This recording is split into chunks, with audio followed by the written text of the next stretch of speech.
یہ دعا ایسی دعا ہے کہ جس دعا کے پڑھنے سے، ورد کرنے سے اللہ رب العالمین نے مسلمانوں کو کرۂ ارض پر فتوحات دی، اور جس کے بعد ہم نے فرقہ بندی کی اور دعا بھول گئے تو موجہ ہی موجہ پھر کٹ کھائی جانے، پھر مار کھا رہے ہیں۔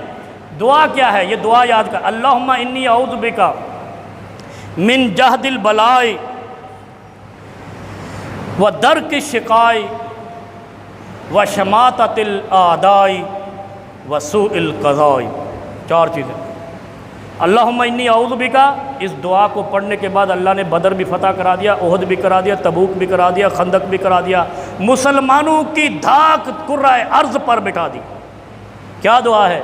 اللہم انی اعوذ بک من جہد البلاء، اے اللہ بلاؤں کو دفع کر دے، درک الشقاء، بدبختی کبھی قریب نہ آئے، وشماتۃ الاعداء، اے اللہ ایسا نہ بنانا کہ ہمارے دشمن ہم پہ خوش ہو جائیں۔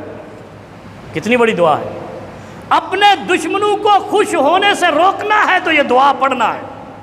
ہر شخص اپنے مخالفین کی خوشی ماند کرنے کے لیے اللہ کے سامنے یہ دعا پڑھے، انشاءاللہ کبھی مخالف خوش نہیں رہے گا، پشیمان رہے گا اور پریشان رہے گا، نادم رہے گا، شرمندہ رہے گا، رسوا رہے گا، ذلیل رہے گا۔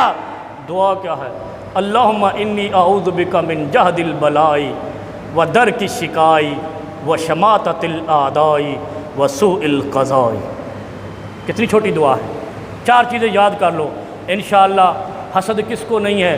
ہر کوئی دوسرے سے حسد کیا جا رہا ہے، اور یہاں تو ریڑی والے سے بھی حسد کرتے ہیں، ٹھیے والے سے بھی حسد کرتے ہیں، اور نائی موچی دیگ پکانے والے سے بھی لوگ حسد کرتے ہیں۔ ہماری عقل معوف ہے، مت ماری گئی ہے مسلمانوں کی، ہر شخص دوسرے کے رزق پہ جل رہا ہے۔ انا للہ و انا الیہ راجعون۔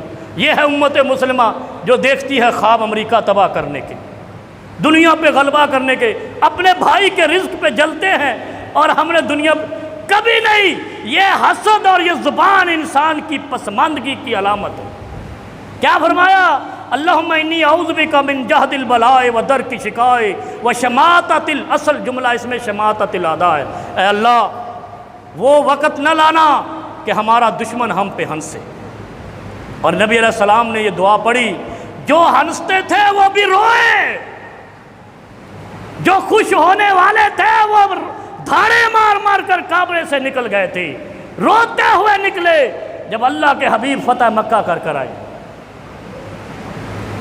وسوء القضاء، اے اللہ قضا کسے کہتے ہیں؟ جب موت آوے تے چنگی آوے، اے نہ ہوئے کہ بعد لوگ کہنے دیکھو کنی گندی موت